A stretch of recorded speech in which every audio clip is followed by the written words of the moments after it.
Aku kira malam itu akan jadi malam yang penuh kegelisahan. Ternyata aku salah besar. Dia terlalu baik. Bahkan saat aku hanya mengenakan daster tipis dan kami cuma berdua di rumah. Siapa sangka, hidupku sebagai seorang janda yang awalnya tenang berubah semenjak anakku menikah. Aku pikir, saat anak perempuanku punya suami, aku akan merasa tersisih, dilupakan, atau setidaknya harus menjaga jarak. Namun justru, menantuku memperlakukan aku seolah aku ibunya sendiri. Bahkan lebih dari itu, ia terlalu perhatian. Hari itu, rumah sedang sepi. Anakku, Ratih, harus dinas luar kota selama 2 hari. Cucu pertamaku sedang menginap di rumah nenek dari pihak suaminya. Tinggallah aku, dan dia, menantuku, Aldi.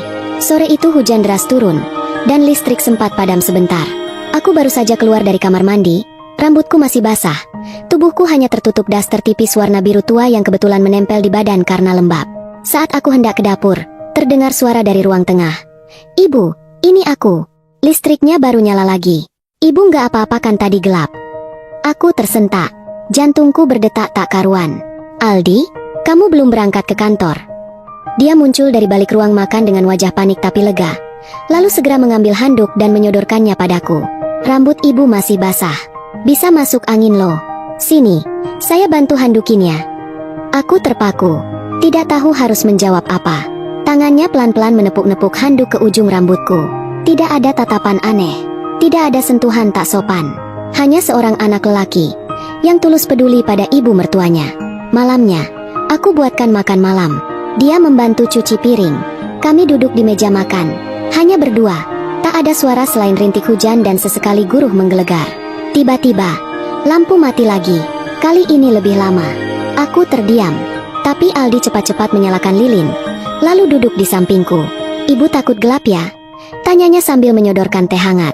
"Sedikit," jawabku pelan. "Sejak almarhum suami meninggal, aku tak pernah nyaman di rumah kalau listrik padam." Ia diam sesaat, lalu dengan suara lembut, berkata, "Saya di sini, Bu. Kalau ibu butuh apa-apa, cukup panggil." Aku ingin menangis. Seorang menantu pria, yang seharusnya bisa bersikap acuh, justru bersikap seperti penjaga malaikat. Malam makin larut. Aku beranjak ke kamar. Tapi sebelum menutup pintu, Aldi sempat berkata lirih, "Kalau ibu takut, saya tidur di ruang tamu saja. Biar dekat." Entah kenapa, dada ini terasa sesak oleh haru. "Terima kasih, Le," jawabku singkat. Aku tutup pintu kamar perlahan. Tengah malam itu aku terbangun. Suara petir menyambar, dan aku ketakutan. Lalu, suara langkah kaki terdengar mendekat ke kamarku. Hatiku gemetar. Ternyata, jam 2 dini hari, petir menggelegar seperti mengguncang langit rumah kami. Aku terlonjak dari tidur. Tubuhku gemetar. Bukan hanya karena takut, tapi karena aku sendirian di kamar. Sepi, gelap, dan suara hujan begitu deras memukul genting. Lalu, dari balik pintu, terdengar ketukan pelan. "Bu, ibu nggak apa-apa?" Itu suara Aldi. Aku tercekat, antara malu dan lega. "Iya, Le, ibu kaget aja," jawabku pelan. "Boleh saya masuk sebentar?" tanyanya, sopan sekali. Suara itu penuh empati, tidak sedikit pun mengandung hal yang membuatku khawatir. Aku buka pintu. Ia berdiri di sana dengan kaos oblong putih dan celana panjang tidur. Rambutnya sedikit basah karena sebelumnya sempat keluar mengecek saluran air yang tersumbat. Di tangannya ada termos kecil dan 2 cangkir. "Saya bikinin susu anget buat ibu, biar tidurnya nyenyak lagi." Air mataku nyaris menetes. Bukan karena takut, tapi karena haru. Anak kandungku sendiri belum tentu akan melakukan itu tengah malam. Dia duduk di sofa kecil di sudut kamarku. Kami minum susu dalam diam. Hanya suara hujan yang mengiringi suasana. Lalu dia berkata lirih, "Ibu mirip almarhumah ibu saya. Suka takut kalau hujan petir. Dulu saya suka jagain beliau juga pas kecil." Aku menatap matanya. Dan untuk pertama kalinya, aku merasa bahwa kehadirannya bukan hanya sebagai menantu, tapi sebagai anak laki-laki yang mungkin sudah lama aku butuhkan. Pagi harinya, dia bangun lebih dulu, memasak sarapan, mencuci piring, bahkan mencuci bajunya sendiri. Aku hanya bisa mengamati dari kursi makan sambil mengelus dada. "Kenapa kamu nggak bangunin ibu?" tanyaku. Dia menjawab sambil tertawa kecil. "Saya lihat ibu baru bisa tidur pula sekitar jam 3 tadi. Biar ibu istirahat dulu." Aku terdiam. Dalam hati, aku berpikir, suami mana yang pernah memperhatikanku seperti ini dulu? Bahkan almarhum hanya diam saat aku kelelahan. Hari itu kami menonton TV bersama, menonton acara keluarga, berita, lalu film lama yang penuh kenangan. Aldi tertawa lepas. Tulus. Ia membuatku lupa bahwa aku seorang janda, seorang wanita parubaya yang katanya harusnya menjauh dari ruang-ruang hangat seperti ini. Tiba-tiba ia berkata, "Ibu pernah merasa kesepian, enggak?" Pertanyaan itu menghantam seperti petir di siang bolong. Aku menoleh. Sering. Tapi ibu nggak pernah cerita sama siapa-siapa. "Kalau ibu kesepian, cerita aja sama saya," katanya. "Saya nggak bisa gantiin posisi bapak, tapi saya bisa jadi teman." Aku tak kuasa menahan air mata. Di tengah semua orang yang sibuk menilai, meremehkan, bahkan menjauhi janda, menantuku justru hadir sebagai penguat. Sore itu, dia menyapu halaman sambil bersiul. Aku menatapnya dari balik jendela dapur. Hati ini hangat, bukan karena cinta, tapi karena rasa syukur. Ada lelaki muda, yang masih tahu tata krama, yang tahu bagaimana menghormati wanita yang lebih tua, bukan hanya karena status, tapi karena kemanusiaan. Menjelang malam, saat kami duduk di teras, dia tiba-tiba berkata, "Bu, nanti kalau saya sukses, saya pengen bangunin rumah ini lagi. Saya nggak mau ibu terus tinggal di rumah tua sendirian." "Loh, ini rumah ibu dan Ratih, kan? Buat apa kamu repot-repot?" tanyaku. Dia menjawab mantap, "Karena ibu juga rumah saya." Dan kalimat itu membuatku membeku. Di dunia yang penuh prasangka, masih ada lelaki muda yang punya hati seluas samudera. Ketika anakku pulang dan melihat suaminya tidur di lantai kamar mertua, ia menatapku dengan sorot mata yang tak pernah kulihat sebelumnya. Sejak saat itu, ia tahu, suaminya bukan hanya lelaki, tapi anak terbaik yang bahkan aku sendiri tak pernah lahirkan. Hari ketiga, suasana rumah kembali hangat, tapi waktu bersama Aldi akan segera berakhir karena Ratih, anakku, dijadwalkan pulang siang itu. Aku duduk di ruang keluarga sambil menyulam, sementara Aldi sedang membereskan taman depan. Ia bahkan membeli bibit bunga baru dan menanamnya tanpa disuruh. Katanya, supaya aku punya pemandangan segar tiap pagi saat membuka jendela. Tak lama kemudian, Aldi masuk ke rumah. Wajahnya berkeringat tapi cerah. "Ibu, bunga-bunga udah saya siram semua. Kalau Ratih pulang nanti, biar dia lihat rumah kita makin hidup." Aku hanya mengangguk dan tersenyum.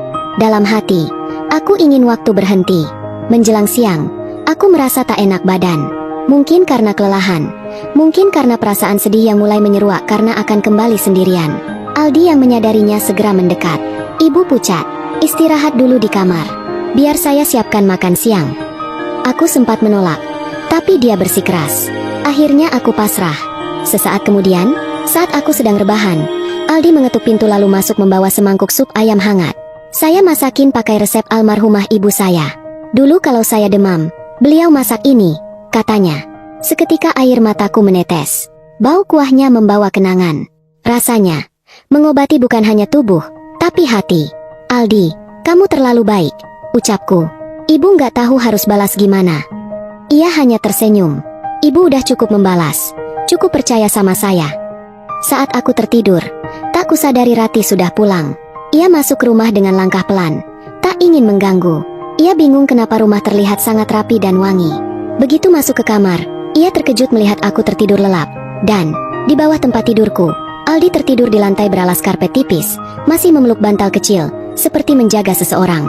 Ratih tak bicara apa-apa, hanya menutup mulutnya, dan menangis. Beberapa saat kemudian aku terbangun. Ratih duduk di sisi ranjang. Aldi sudah terbangun pula dan duduk di sudut kamar sambil menatap kami.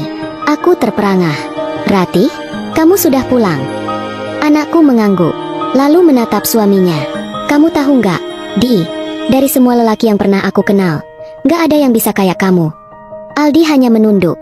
Malu, Ratih menggenggam tanganku. "Bu, selama ini aku terlalu sibuk sama kerjaan. Aku kira, setelah nikah, aku bisa lepasin tanggung jawab sebagai anak. Tapi ternyata, suami ibu justru yang ngajarin aku apa arti menjadi anak."